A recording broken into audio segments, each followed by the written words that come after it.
Shu internetda mashhur energetik solinadigan mochkichiraga borib ko'ramiz. Kim bo'ldingiz?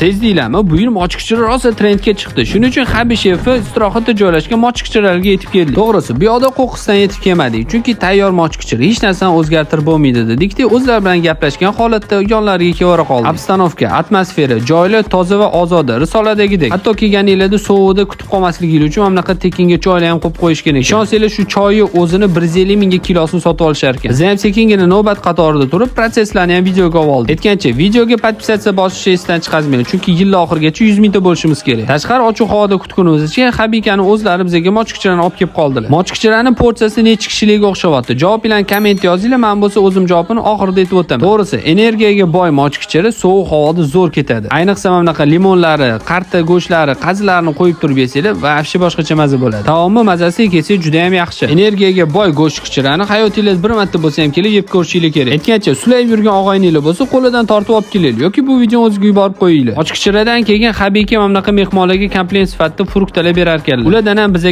ilindilar. Bizga bo'lsa oxirida limon choylan sirpanturib duo qilib ketdik. Kelsa vaqtga borib ko'rishimizni kommentga yozib qoldiringlar. Lokatsiya Telegram kanalida bor. Aytgancha, laganda 2 porsiya bor edi.